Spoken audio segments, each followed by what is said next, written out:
Welcome to Laugh Through It All. I'm your host, Tracy. Join me as we talk about unlocking the mystery of your dreams. Today, we're going to talk about dreams. Why I'm so fascinated with dreams, I don't know, because I am not a dreamer. Isn't that I would love to be a dreamer, but Mhm. I don't. I mean, maybe I do dream and I just don't remember. But what sparked your interest in studying dreams?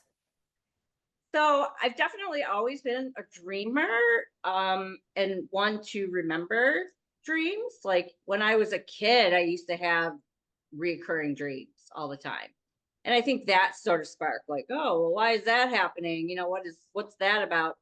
And just over the years, I've always dreamt. It hasn't been anything consistent, but it's just something that was important to me. When my mom passed away about 28, 29 years ago, I dreamt a lot. She was in my dreams a lot. I guess that's how I like to say it. She was in my dreams a lot. And I went through this my grieving process in my dreams. Like I could tell you, I could map out like when I was in denial, when I was, starting to realize like, oh yeah, she is really gone. When I started, when my brain then finally like came to that idea of like, oh yeah, no, my mom's not here anymore. Yeah, just any different emotions that were coming up. Uh, I worked out a lot of that through my dreams. Um, Crazy enough, I did not write all those down to this day. I don't know why. Like I didn't journal and write. I put them to paper, but I mean, I remember a lot of them. So I think that's kind of it's been this journey. So yeah, ever since I've been young, and then finally, I thought to take it to the next level. I really wanted to learn more about dream interpretation on a, it's my words on a more serious level. And so I inquired about a program called IDS, International Dream Studies, and a fabulous woman, Justina Lastly. Um, she discovered, like, she was the creator of this program. And I ended up finding it online and I sent them a message, like, inquired about their class. And I think at the time, the first time I inquired, it wasn't something I could do. At the time, it was fairly expensive and time consuming. And so I really just kept up. It's one of those things like keep the reminders coming. And so I would get the emails. And then finally, yeah, one day, like last year, went through with it. We're just gonna say, pull the trigger, signed up for class, and kind of and joined that group. And so working with my IDS classmates and like my teachers, the instructors, like was just so fabulous. I just feel like I learned a lot. They really kind of set me on the path to at some point be like a dream worker and work more with people with dreams and do groups and things like that. So it was very cool, and that that's where I'm at now. And I consider myself a novice right now. I'm still learning about my dreams, what they mean to me. Um, but I'm definitely something I want to be dabbling in more and more So moving forward. you're going to analyze other people's dreams? Is that what the end goal is? Yeah, so I can have the opportunity. So, for instance, like we were mostly taught to put together like a dream group.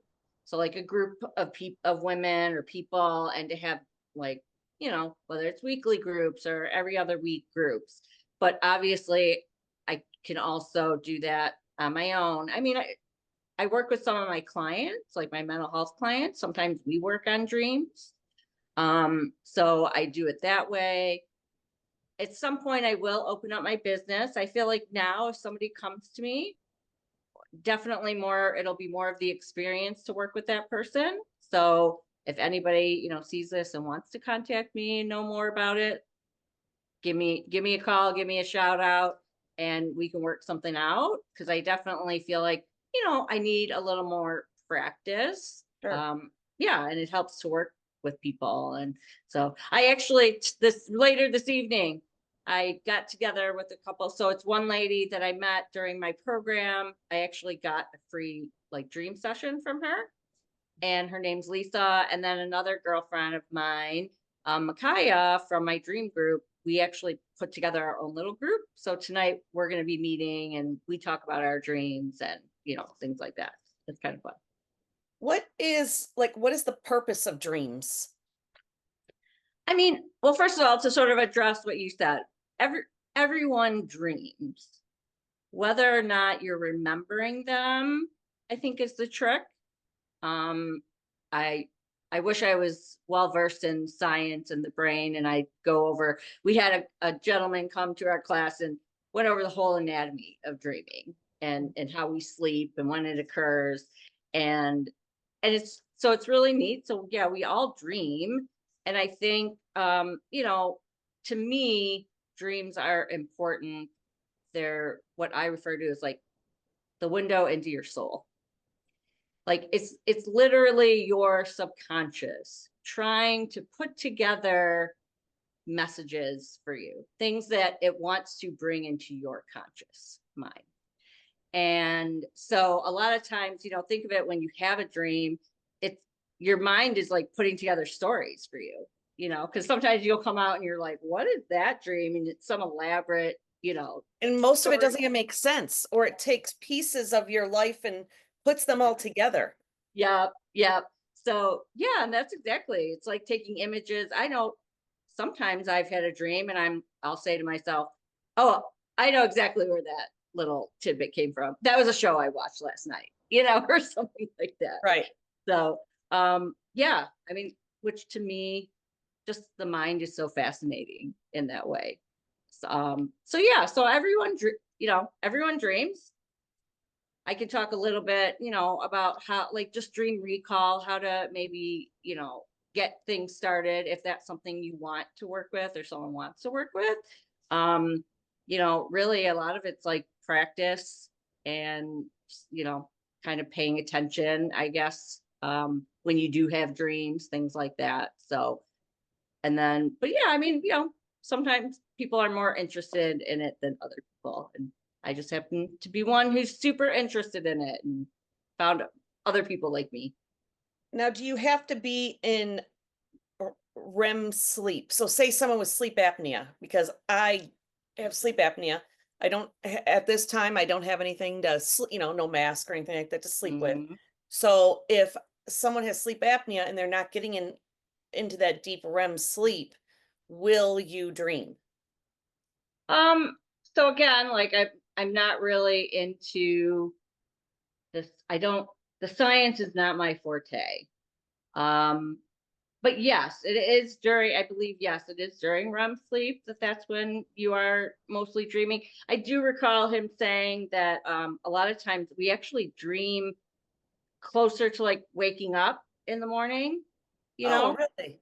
Yeah, like so, like you might have, I know for me a lot of times I might have like 3 or 4 dreams in that short span of time that I'm recalling. So there's sort of it's not as if you're really dreaming all night from the time you fall asleep, but I believe you have to reach a certain level of sleep and then to dream. I would just for personal your person since you want to know about it personally, definitely something I can look up for you. At another time, maybe, just share like, yeah, how does that work? Because if you're constantly being disrupted with your sleep, are you able to really reach that level? So, Right. but Right. that's a good question. Yeah, because I'm wondering if that's why I don't remember any of my dreams, is maybe I'm just never getting into that level of sleep to be able to dream. With the frequent interruptions of breathing, says can significantly then disrupt your REM sleep. And that's the stage where most dreaming occurs.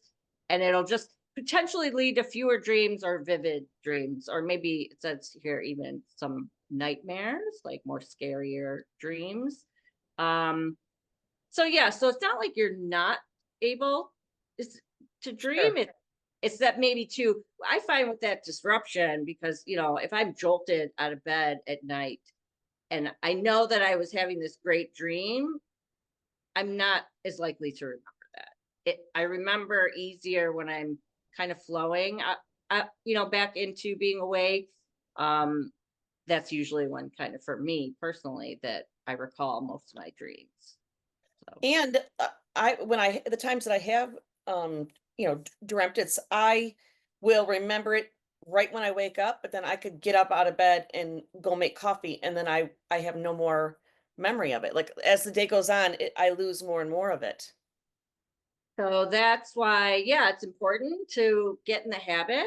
If you want, again, if you want to work with your dreams, if you're like, this seems really interesting. I want to see what's going on in my subconscious. Um, Write them down right when you get up or record them. I have a great, because I don't, I don't write real easily.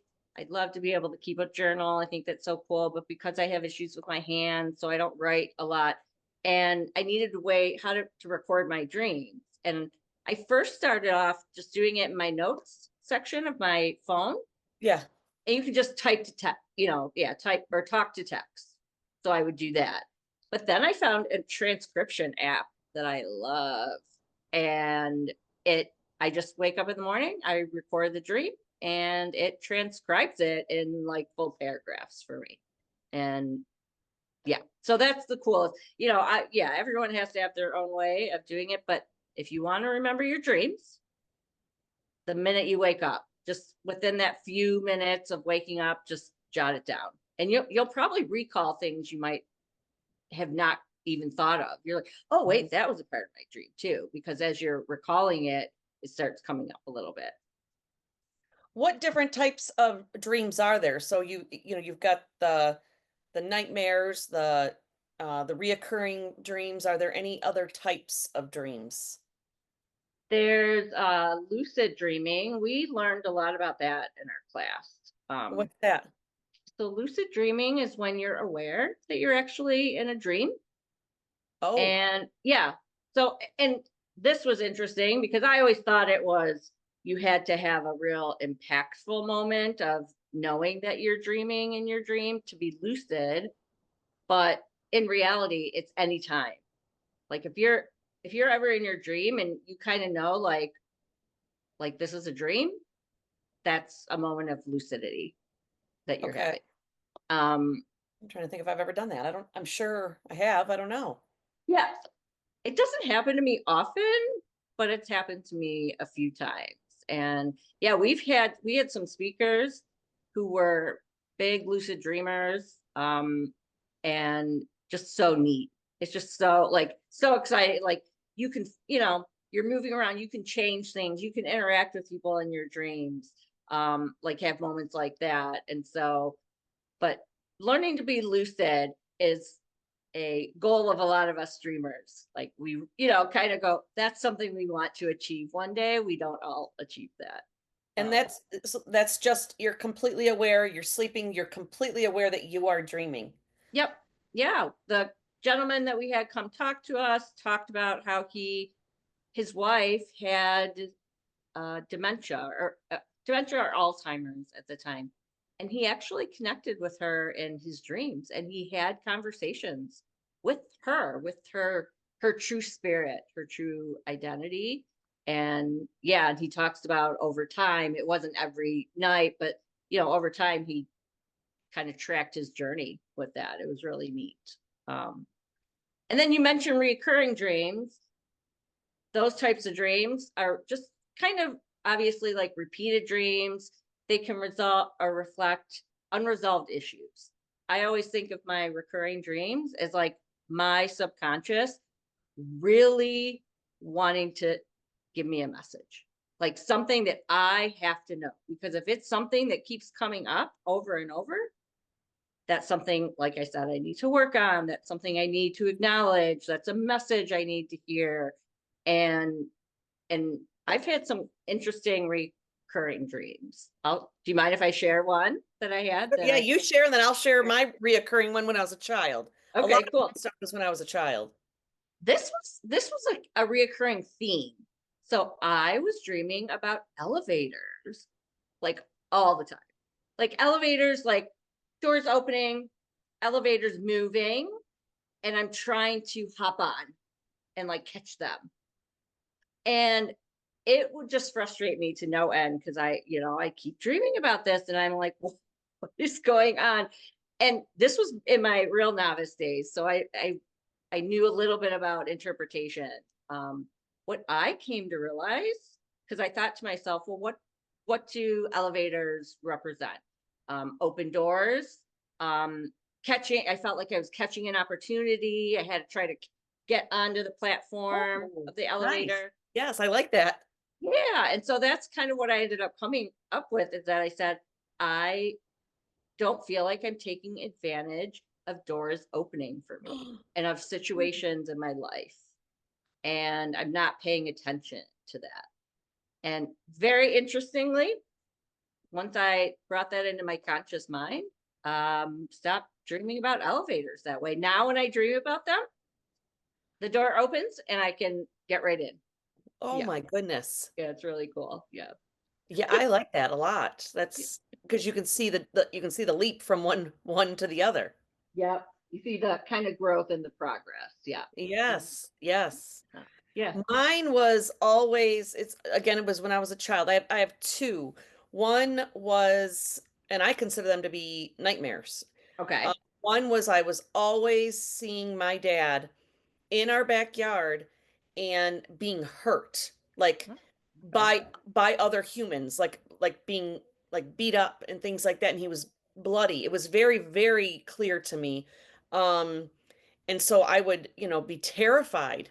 I always had a lot of dreams and feelings about my dad getting hurt and things like that growing up. My dad was always a very strong, still is a very manly man, you know what I mean? And uh, uh, definitely a protector type person. And Mm-hmm. so seeing him in that way was very, very scary for me. Mm-hmm. And I would even growing up, I would just have a sense of I need to see him. Like I would Okay. sometimes I would have to call him at work because I just had just deep, heavy feelings about him getting hurt. So interesting about that, something like that, is that you obviously in your waking life, we say not just conscious but waking life, that you were experiencing feelings about that. So this was definitely your subconscious mind helping you try to work through some of that. And yes, nightmares, when people say I have nightmares, I don't want to not validate them. Yes, dreams can be very scary at times, but nightmares are usually, think of it as your subconscious mind trying to get your attention, and how best to get our attention when we're scared. Hmm. And so I think a lot of times, like, that's why those, they come with those images, or something really scary that we're almost afraid of, because that's how we remember. Like, you're going to wake up feeling terrified, you're going to remember that feeling and what prompted that. So yeah, so that's very interesting. I'm just curious, did they end up stopping? Or do you still have As them? I got older, yeah. But Okay. I would have it quite often as a child for sure. But no, Okay. as I would say, no, probably by late teens it had stopped. Okay. So maybe at some point, obviously without delving into things, at some point you were able to work that out and heal from that. Maybe you kind of came to some peace with all of that. So then that's why But you stopped. but any That's idea of why I would have that type of dream about him?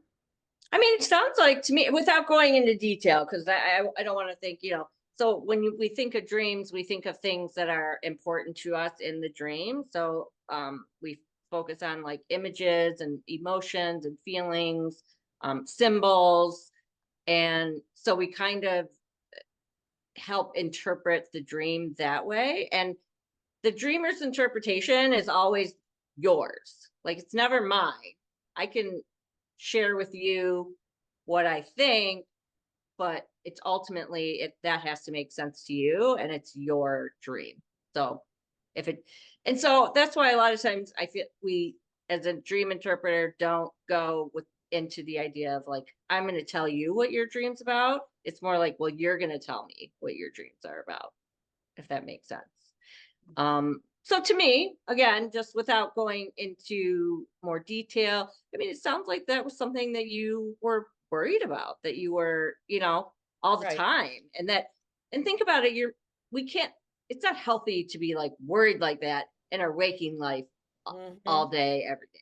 So it sounds to me your subconscious was helping you to try to work some of those feelings out that you were having, and that they were very intense emotions. Yes. Yeah. Yes. So, Yeah, I hated God, I hated that when that every time I had it. And then I would always have one when I was sick. Like if that's funny. I would have when I would get a fever, I Mhm. would have I would have the same reoccurring one too, is Mhm. I would be made to carry boxes. And I would say every single time it was very short, but every single Mhm. time I would say, if you would just ask my mom, and she'll tell you that I'm sick and I can't do this. And I would have that same thing every time I had a fever. It was so strange. That is so funny. Yeah. I love that one. I feel like maybe, yeah, maybe in our next podcast we like go over, like, do actual, like, dream interpretation. Like, Mhm. I'm gonna kind of go over one of my like my favorite exercises that I've done. So I'll sort of just share my experience with that. But yeah, and if there's ever anybody, if you take this podcast that much further, Tracy, and yeah, if there's anyone who would want a dream interpretation, something Yeah, like that, I definitely think that would be really cool. We could do it live, so to speak. right. Yeah. Sure. Yeah. Yeah. Yeah, but if you'd like, I'll share one of mine. So this was one my favorite um my favorite exercise. It's called the image speaks. And in this exercise, the idea is that you choose an image from your dream, and then there's questions, like you sort of then answer questions. So like it gives you a list. I'm going to go over it real quick. I'll give a little bit of an idea of what my dream was about. I think in this particular dream, I was hosting it was a Halloween party, and I was just moving through, interacting with my like my guests and things like that. And it was interesting because we this was one of the first exercises I think I did with my group. And so how the exercise starts is I would prompt somebody to go back into the dream. We do like sometimes a little meditation to get you kind of in that mood.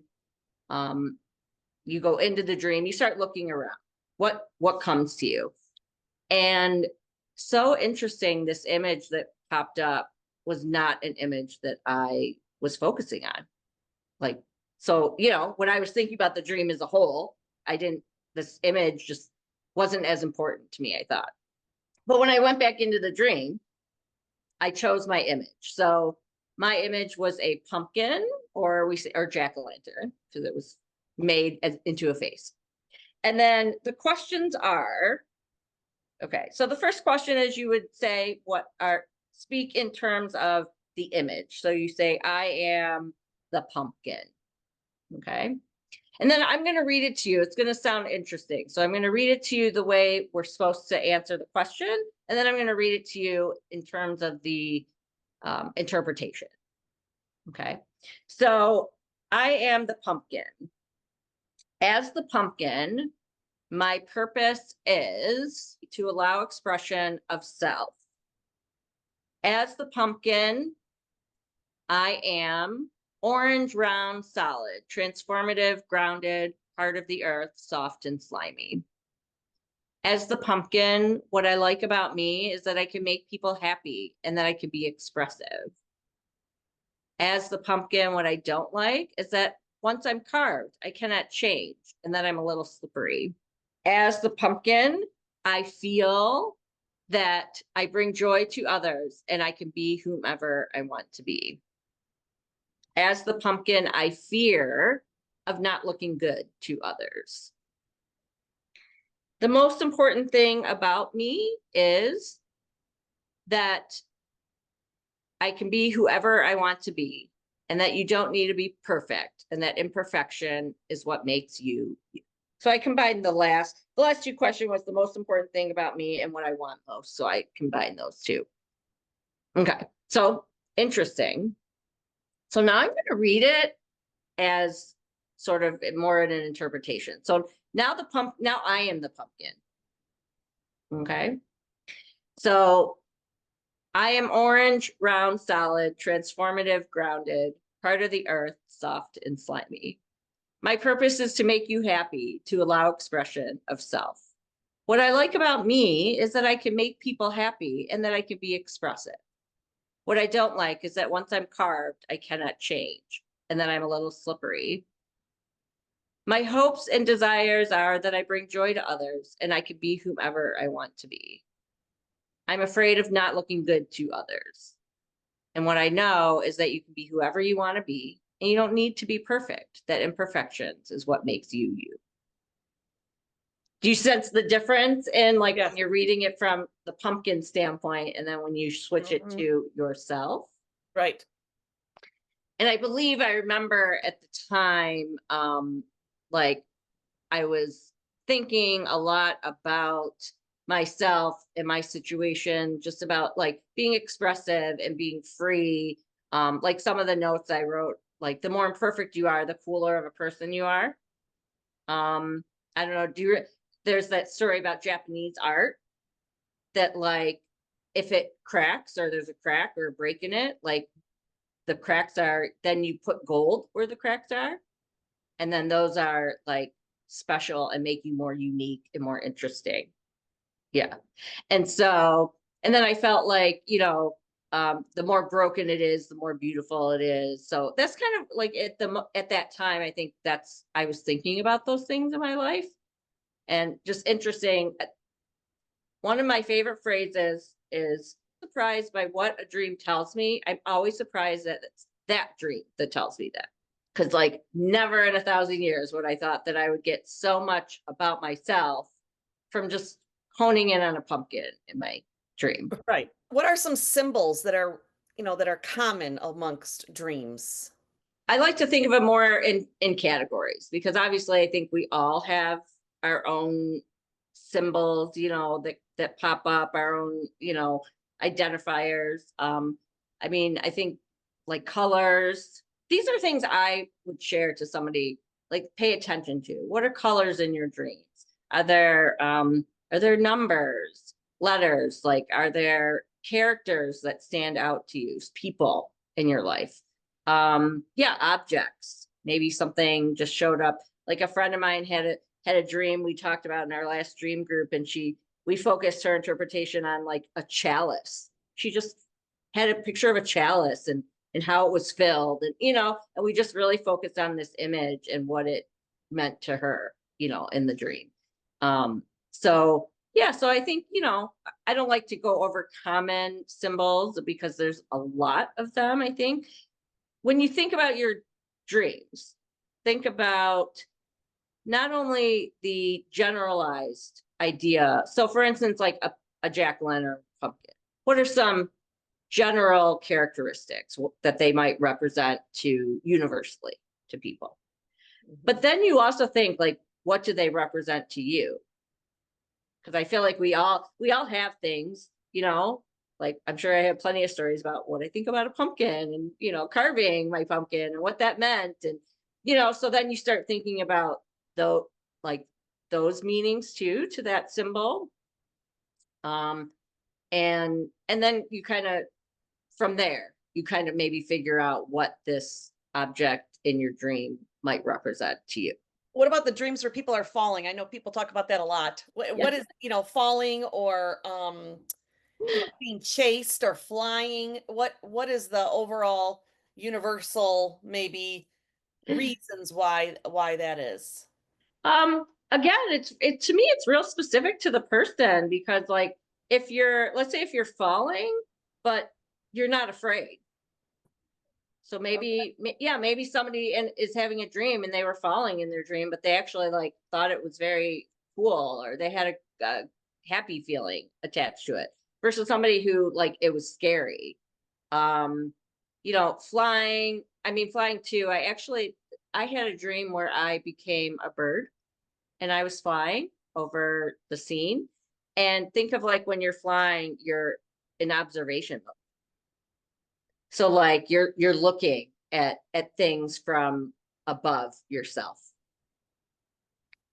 And so that could have some meaning to somebody. I forgot what was the other one. You said fall. Okay, so falling, Flying and flying. or someone like chasing you. Oh, chasing. I mean, think about, is that person scary? Are you trying to get away from them? Um, you know, could they represent, that character represent like your shadow side? Oh, Yeah. So your shadow, like maybe you're chasing a part of yourself. Like, ooh, I love that. yeah. So yeah, I think there's different elements. That's why what I knew before I took this class about dream interpretation, I mean, I knew there was more to it than just looking up a symbol, but I think that's how I started. I dream symbol books. If I had a dream, I would just look up, what does that symbol mean? But Okay. I also noticed over the years that like symbols have lots of meanings. And so I would really just have to keep reading until I found something that fit for me, you know. Right. And I think that's a good takeaway, is that, yeah, you can look back. I'm not saying don't look up a symbol, don't look things up, but it's all about like, what does that mean to you? Not so much what it means to other people, you know, and that's kind of how you figure out, what your dream then is about. Cause they're always about us, the person. They're always something about us. Um, unless you get, I believe, this is something that we talked a lot about, is, messages from the beyond.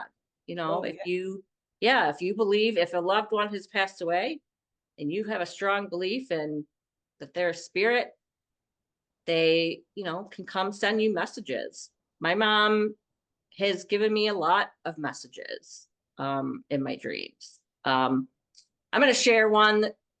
I don't know if it was a message per se, but it was a personal moment. I had found something out about my dad. He had been diagnosed with an illness, and I think I was worried about it. And like, it was like that. I think the night of the day that I found out, my mom popped in my dream, and she was just like really clear, and she was just sitting there like on a stool, and I go up to her, and she looks at me and she's like, I know about your dad. Like, just said it that way, like a message, just like, I know about your dad.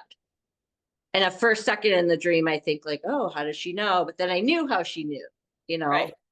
but I just felt like that was like, she's watching us. She knows what's going on.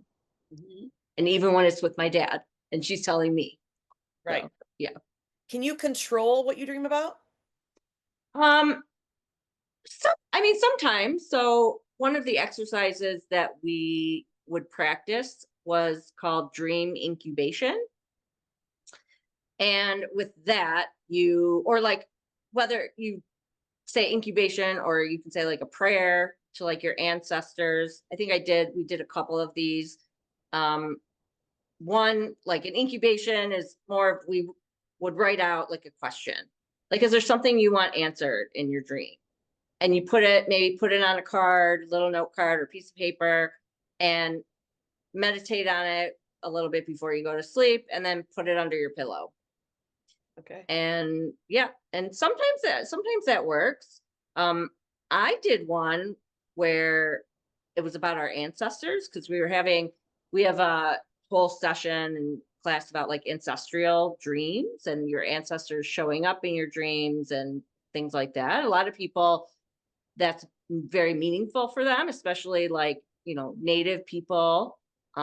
We had some nice ladies who were, in our class, who were like from Mexico, and and like their cultures like that too, where they really like are tied to their ancestors. Mhm. And so we had this great class, and I ended up doing like a prayer to my ancestors, just like a general one before I went to bed. I And that night I ended up like some of my ancestors popped into my dreams. Like I felt like there was a message there that I got.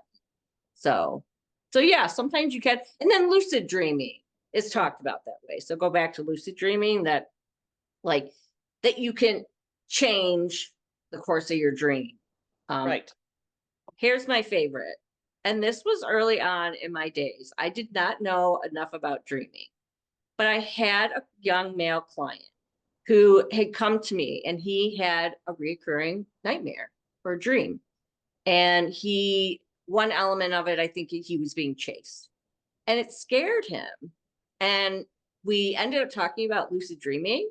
And I ended up like kind of sharing with him what to do. So, like, think about your dream before you go to sleep, like think about changing it, be more mindful, like that you're dreaming. And so before you go to bed, I think I just prompted him, like, think about your dream, think about what you might want to change. And he came to me, it was like the next session, and he goes, I changed my dream. And I was like, and he told me that I forgot exactly the element of how it changed, but I think that person he was more in control of that. Like he wasn't as afraid. He felt more in control of his dream. I think he interacted with that person who was chasing him and changed that trajectory of that.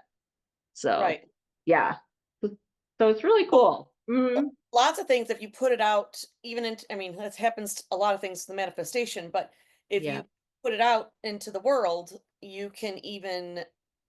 that can even influence what's happening in your sleep. Yes. Yeah. I believe that 100%. Yeah. I feel like one of the things, being in my dream class, that I struggled with was like, there was so much information. And there were so many cool people in my group, in my class, who dreamt about so many different things. Like some of the people dreamt about animals a lot, like sea creatures. Some people dreamt about stones. Some people, so I feel like everybody sort of had their own thing that they dreamt about. And for me, I struggled a little bit with like, where do I fit into this like dream realm? Like, and I identified and through with my instructor too, Linda, she was great. She like kind of helped me guide me through. Like it was towards the end of our class, and we were talking about what all of it means to me and so forth and so on. And I realized that for me, it's how I work on myself. Like, Okay. yeah, that all of my dreams are happening, because too, I think sometimes I don't have time in my waking life to be conscious of all of my problems and working on them all the time. Yeah. So I feel like thank you, subconscious, for like while I'm sleeping, making some good use of time. And yes. And so for me, all of my dreams are just like things that I need to be aware of in my waking life. Maybe things I'm working on. And sometimes I don't think it, sometimes I feel like I know that. It's not like I interpret a dream and go, oh, that's what I'm working on. It's more like, oh, I didn't think that was as big of an issue for me. So Right. maybe this is something that I do need to focus on a little bit more in my Okay. life. Um, Right. but yeah, that's kind of been my journey, is really, and I think that's wrapped up into me being a mental health professional too, is that, I'm getting these dreams. What did they mean to me? How are they making me grow? Like the elevator dream. When I finally figured out what it meant, I moved on from that. And now I've grown and I've changed. And my dreams, as we mentioned earlier, reflect that sometimes too, that personal growth of mine. So one dream here, I'll tell you this. I don't know if anyone's ever had this dream. I used to have it a lot. You go to dial a number and you can't dial the number on like the, Ooh. yeah, like that's been a big one for me, a big reoccurring theme. Like I'm like trying to get the number. I struggle. I can't actually like dial the number. And I remember I eventually had a dream because I had worked some of that out. And I think it was about communication, that I wasn't able to communicate properly with people because like, I'm trying to like reach somebody. I can't Right. reach them. Your phone, you use it as a communication tool. And so when I started kind of being more aware of that and then honoring that growth in myself, I remember, and I went to my group, I remember, and I told them, I was like, I finally had a dream where like I could dial the phone number, like my first dream ever where I actually dialed it. It was really cool. So That's a yeah, that's to see that transition. That's crazy. yeah, yeah. It's different things pop in my head now that I'm thinking about that. Are you familiar with is it EMDR type of therapy? Yeah, yeah. Does that take you in the same part of your brain that dreaming is in? Because I just Okay. because when you said that about not being able to do it, I had a time during when I was doing EMDR, and I every time I tried to leave a place, it wouldn't let me. Mm. So I had other things that I still had to work out in this Mhm. before I could leave. So that sounds very similar to me. Absolutely. I mean, what I understand about EMDR, I mean, without like quoting a specific definition, is that it's yeah, it's tapping into your subconscious. Yes. Yeah. And it's trying to help you work out your past trauma that is Mhm. going on. So yeah, so absolutely, I feel like it's, related to dreaming, in that way, because yeah, it's reaching the same places Okay. in your mind that that's from my understanding, that's kind of how I see that. And yeah, that's where trauma lives, and so again, especially for myself, like I'm working things out, you know, through my dreaming. And so and that includes like my past trauma that Mhm. as well. And I feel like maybe if I wasn't such a big dreamer and didn't understand my dreams the way that I do, that yeah, maybe like EMDR would be a better, technique for me to use to tap into that. So Okay. yeah, Yeah, it's fascinating. yeah. It's Dreams all in very general, dreams in general are fascinating, and I appreciate you talking to me today about it. And so I will leave your information on how to contact you okay. on, on the page, and that way people can get a hold of you if they want to analyze their dreams a little bit deeper. Thank you for joining me. As always, do better, expect better, and be better. And remember to laugh through it all. Don't forget to check out my Shopify page where you can pick up some do better, expect better, be better, and some laugh through it all merchandise. Link is in the description.